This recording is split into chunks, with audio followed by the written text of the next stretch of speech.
ಪ್ರಮುಖವಾಗಿ ಇಲ್ಲಿ ಕರ್ನಾಟಕದಲ್ಲಿರುವ ಕಾಂಗ್ರೆಸ್ ಸರ್ಕಾರ ಒಂದು ರೀತಿ ದುಡ್ಡು ಹೊಡೆಯುವಂಥ ಸರ್ಕಾರ. ಈಗ ಹೌಸಿಂಗ್ ಬೋರ್ಡ್ ಕಾಸು ಕೊಟ್ಟರೆ ಮನೆ, ಹೌಸಿಂಗ್ ಬೋರ್ಡು ಸ್ಲೋಗನ್ ಚೇಂಜ್ ಆಗಿದೆ. ಬಡವರಿಗಾಗಿ ಮನೆ, ಮೊದಲಿದ್ದಿದ್ದು ಬಡವರಿಗಾಗಿ ಮನೆ, ಅದು ಹೌಸಿಂಗ್ ಬೋರ್ಡ್ನ ಉದ್ದೇಶ. ಈಗ ಹೌಸಿಂಗ್ ಬೋರ್ಡ್ ಅಂದರೆ ಕಾಸು ಕೊಟ್ಟವ್ರಿಗೆ ಮನೆ, ಲೂಟಿ ಮಾಡ್ತಾ ಇದ್ದಾರೆ. ಇವತ್ತು ಪ್ರತಿ ಮನೆಗೂ ಕೂಡ ಸುಮಾರು 36% ಕಮಿಷನ್ ಹೋಗ್ತೈತೆ. 36% ಅಲ್ಲಿ ಇಂಜಿನಿಯರಿಂದ ಸರ್ಕಾರಕ್ಕೆ LOC ಇವೆಲ್ಲ ಸೇರಿದ್ರೆ 36%. ಅಂದರೆ 2100 ಕೋಟಿ ರೂಪಾಯಿ ಈಗೇನು ಪ್ರಾಜೆಕ್ಟ್ ಮಾಡಿದ್ದಾರೆ, ಎಷ್ಟು ಮನೆಗಳನ್ನು ಕೊಟ್ಟಿದ್ದಾರೆ, ಅಷ್ಟು ಮನೆಯಿಂದ 2000ಕ್ಕೂ ಹೆಚ್ಚು ಕೋಟಿ ಹಣವನ್ನು ಕಮಿಷನ್ನಾಗಿ ಪಡೆದಿದ್ದಾರೆ ಸರ್ಕಾರ. ಅದನ್ನು BR ಪಾಟೀಲ್ ಅವರು ಸ್ಪಷ್ಟವಾಗಿ ಹೇಳಿದ್ದಾರೆ. ಮುಖ್ಯಮಂತ್ರಿ ನಾನು ಕೇರ್ ಮಾಡಲ್ಲ ಅನ್ನೋ ಮಾತನ್ನು ಹೇಳಿದ್ದಾರೆ. ನನ್ನ ಮೇಲೆ ಕ್ರಮ ತೆಗೆದುಕೊಳ್ಳಿ, ನಾನು ಹೇಳಿರೋದೇ ನಿಜ, ನನ್ನದೇ ವಾಯ್ಸು, ಏನು ಬೇಕೋ ಮಾಡ್ಕೊಳ್ಳಿ ಅಂತ ಹೇಳಿದ್ದಾರೆ. ಇಷ್ಟು ಹೇಳಿದ ಮೇಲೂ ಕೂಡ ಈ ಸರ್ಕಾರಕ್ಕೆ ಮಾನ ಮರ್ಯಾದೆ ಇದ್ದರೆ ಇಲ್ಲ ಅವ್ರ ಮೇಲೆ ಕ್ರಮ ತೆಗೆದುಕೊಳ್ಬೇಕು. ಮುಖ್ಯಮಂತ್ರಿಗಳು, ಮುಖ್ಯ ಕಾರ್ಯದರ್ಶಿ ಅವರು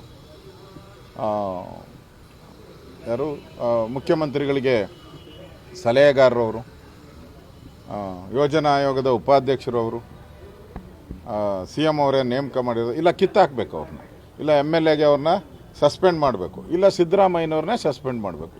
ದಮ್ಮಿಲ್ಲ ಅಂತೇಳಿ, ದಮ್ಮಿದ್ದರೆ ಸಿದ್ದರಾಮಯ್ಯನಿಗೆ ಅವ್ರ ಮೇಲೆ ಕ್ರಮ ತೆಗೆದುಕೊಳ್ಬೇಕು. ಇಲ್ಲ ಅಂದರೆ ಸಿದ್ದರಾಮಯ್ಯನವ್ರಿಗೆ ದಮ್ಮಿಲ್ಲ, ಮುಖ್ಯಮಂತ್ರಿ ಆಗೋಕ್ಕೆ ತಾಕತ್ತಿಲ್ಲ. ಈಗ ಮೂಕ ರಾಮಯ್ಯ, ಈಗ ಇಷ್ಟು ದಿನದಿಂದ ನಿದ್ದೆ ಮಾಡೋ ರಾಮಯ್ಯ ಆಯಿತು, ಮೂಕ ರಾಮಯ್ಯ. ಒಂದು ರಿಯಾಕ್ಷನ್ ಇಲ್ಲ ಇದಕ್ಕೆ.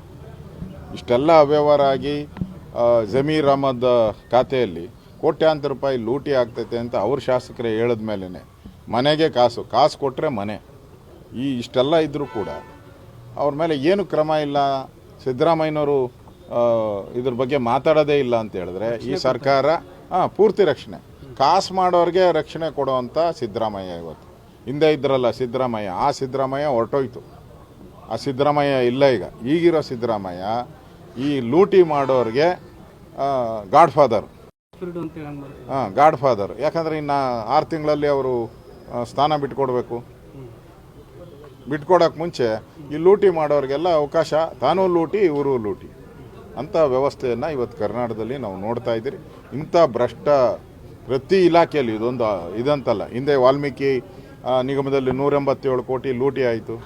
ಮೂಡಾದಲ್ಲಿ ಸ್ವತಃ ಸಿದ್ದರಾಮಯ್ಯನವರೇ ಸೈಟ್ಗಳನ್ನು ತೆಗೆದುಕೊಂಡ್ರು. ಆ ಇಡೀ ಮೂಡಾನ ಬಗೆದ್ರೆ ಅಲ್ಲಿ 2-3 ಸಾವಿರ ಕೋಟಿ ಅವ್ಯವಹಾರ ಆಗಿದೆ. ಅಂದರೆ ಒಟ್ಟಾರೆ ಸರ್ಕಾರ ಲೂಟಿಗೆ ಇಳಿದ್ಬಿಟ್ಟಿದೆ. ಈಗ BR ಚುನಾವಣೆ ಬರ್ತಾ ಇದೆ, ಎಲ್ಲ ಮಂತ್ರಿಗಳಿಗೂ ಫಿಕ್ಸ್ ಮಾಡಿದ್ದಾರೆ. ಒಬ್ಬೊಬ್ಬ ಮಂತ್ರಿನೂ ಕೂಡ ಮಿನಿಮಮ್ ಒಂದು 25 ಕೋಟಿ ರೂಪಾಯಿ ಕೊಡಬೇಕು. ಯಾರಿಗೆ? ಬಿಹಾರ್ ಎಲೆಕ್ಷನ್ಗೆ. ಅದಕ್ಕೋಸ್ಕರ ಒಬ್ಬರ ಮೇಲೆ ಒಬ್ಬರು, ಯಾಕಂದರೆ 25 ಕೋಟಿ ಕೊಟ್ಟರೆ ನಿಮಗೆ ಅಲ್ಲಿ ATM ಆಗಿ, ಇಲ್ಲಿ ಅವರ ಮಂತ್ರಿ ಸ್ಥಾನ ಹಂಗೆ ಇರ್ತದೆ.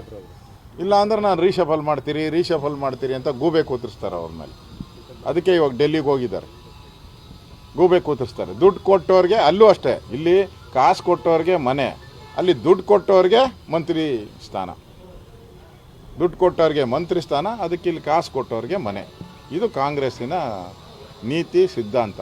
ಅದರಿಂದ ಬಡವರಿಗೆ ಅನ್ನ ಕೊಡುವಂಥ ಒಂದು ಕಾಯಕವನ್ನು ಈ ಗೃಹ ಇಲಾಖೆ ಹೌಸಿಂಗ್ ಬೋರ್ಡ್ ಮಾಡಬೇಕಾಯಿತು. ಇವತ್ತು ಬಡವರ ಮನೆಗೆ ಕನ್ನ ಹಾಕುವಂಥ ಒಂದು ಹೌಸಿಂಗ್ ಬೋರ್ಡ್ ಆಗಿದೆ.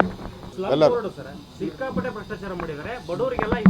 ಲಿಸ್ಟ್ ಐತೆ. ಒಟ್ಟು 36.5% ಅವರು ದುಡ್ಡನ್ನು ಕೊಡಬೇಕಾಗಿದೆ. ಈಗ ಇದೆಲ್ಲ ಲೆಕ್ಕ ಹಾಕಿದ್ರೆ ಸುಮಾರು ಇಷ್ಟು 36% ಲೆಕ್ಕ ಹಾಕಿದ್ರೆ ಸುಮಾರು 2100 ಕೋಟಿ ರೂಪಾಯಿ ಇವಾಗ ಆಗಿರೋ ಮನೆಗಳು. ಆ ಪಟ್ಟಿನೂ ಇದೆ, ನಾನು ಕೊಡ್ತೀನಿ. ಮನೆಗಳ ಪಟ್ಟಿ ಇದೆ ನನ್ನ ಹತ್ರ, ನಿಮಗೆ ಕೊಡ್ತೀನಿ. ಇಡೀ ಸರ್ಕಾರಕ್ಕೆ ಕೊಡ್ತಾರಲ್ಲ ಅವರು. ನಾನು ಮೊದಲೇ ಸರ್ಕಾರ ಅಂದಲ್ಲ 13 ಅಂತ. ಎಲ್ಲರೂ ಎಲ್ಲ CM ಇರ್ಬೋದು, ಎಲ್ಲ ಇರ್ಬೋದು, ಎಲ್ಲರದ್ರೂ ಇದರಲ್ಲಿ ಪಾಲಾಯ್ತು. ಇಲ್ಲಾಂದರೆ ಒಬ್ಬ ರೂಲಿಂಗ್ ಪಾರ್ಟಿ ಶಾಸಕನೇ ಇಷ್ಟದಿಂದ BJP ಆಪಾದನೆ ಮಾಡಿದ್ರೆ ಏನು ಹೇಳ್ತಾಯಿದ್ರು ಸಿದ್ದರಾಮಯ್ಯ, BJP ಅವ್ರ ರಾಜಕೀಯ, ಅವ್ರಿಗೆ ಅದೇ ಕೆಲಸ, ಅಂತ ಹೇಳಿದ್ರು. ಡಿ ಕೆ ಶಿವಕುಮಾರ್ ವಿರೋಧ ಪಕ್ಷದವ್ರು ಆಪಾದನೆ ಮಾಡಿದ್ರೆ ಇನ್ನೇನ್ರಿ ಮಾಡಬೇಕು, ಅವ್ರ ಡ್ಯೂಟಿ ಅವ್ರು ಮಾಡ್ತಾರೆ ಅಂತ ಇದ್ರು. ಈಗ ರೂಲಿಂಗ್ ಪಾರ್ಟಿಯವರೇ ಮಾಡೋದ್ರಿಂದ ಏನು ಹೇಳ್ತಾರೆ, ಈಗ ಅವ್ರ ಡ್ಯೂಟಿ ಅವ್ರು ಮಾಡ್ತಾ ಇದ್ದಾರೆ ಅಂತ ಹೇಳ್ತಾರಾ ಡಿ ಕೆ ಶಿವಕುಮಾರ್ ಅವರು? ಸಿದ್ದರಾಮಯ್ಯನವರು ಅದೆಲ್ಲ ಬೋಗಸ್ಸು ಅಂತ ಹೇಳ್ತಾ ಇದ್ರು. ಈಗೇನು ಹೇಳ್ತಾರೆ, ಬೋಗಸ್ಸು? ನಾನು ರೆಡಿ ಅಂತ ಹೇಳ್ತಾ ಇದ್ದಲ್ಲ, ನಾನೇ ಮಾತಾಡಿರೋದು, ನಂದೇ ವಾಯ್ಸು, ತನಿಖೆ ಮಾಡಿ ಅಂತ ಅವರೇ ಹೇಳಿದ ಮೇಲೆ ಈ ಸರ್ಕಾರಕ್ಕೆ ಮಾನ ಮರ್ಯಾದೆ ಇದ್ದರೆ ರಾಜೀನಾಮೆ ಕೊಟ್ಟು ಮನೆಗೆ ಹೋಗ್ಬೇಕು. ಇವರು ಮಾನ ಮರ್ಯಾದೆ ಇಲ್ಲ ಅಂದರೆ ಅವ್ರು ಇರ್ಬೋದು ಅಷ್ಟೇ. ಸಿದ್ದರಾಮಯ್ಯನವರೆಲ್ಲ ಹೆದರ್ತಾ ಇದ್ದಾರೆ ಅವರಿಗೆ. ನಾನು ಹೇಳ್ದಲ್ಲ, ಈಗ ಸಿದ್ದರಾಮಯ್ಯ ಮೂಕರಾಮಯ್ಯ ಆಗೋಗ್ಬಿಟ್ಟಿದ್ದಾರೆ. ಯಾರು ಏನು ಬೇಕೋ ಅಲ್ಲೂ, ಯಾಕಂದರೆ ಅವ್ರದ್ದು ಇನ್ನು 6 ತಿಂಗಳಲ್ಲಿ ಟ್ರಾನ್ಸ್ಫರ್ ಆಗಬೇಕು, ಇಲ್ಲೇ ಉಳ್ಕೊಬೇಕು ಅಂದರೆ MLAಗಳು ಮರ್ಜಿ ಬೇಕು. ಆ ಮರ್ಜಿಗೋಸ್ಕರ ಎಲ್ಲರದು ಲೂಟಿ ಮಾಡಗಳಿ ಅಂತ ಬಿಟ್ಟಿದ್ದಾರೆ. ಫ್ರೀ ಹ್ಯಾಂಡ್, ಲೂಟಿಗೆ ಫ್ರೀ ಹ್ಯಾಂಡ್ ಈ ಸರ್ಕಾರ. ಹೆಚ್ಚಿನ ವಿಡಿಯೋಗಳಿಗೆ ಪ್ರತಿಧ್ವನಿ ಯೂಟ್ಯೂಬ್ ಚಾನೆಲ್ ಸಬ್ಸ್ಕ್ರೈಬ್ ಮಾಡಿ, ಬೆಲ್ ಐಕಾನ್ ಕ್ಲಿಕ್ ಮಾಡಿ.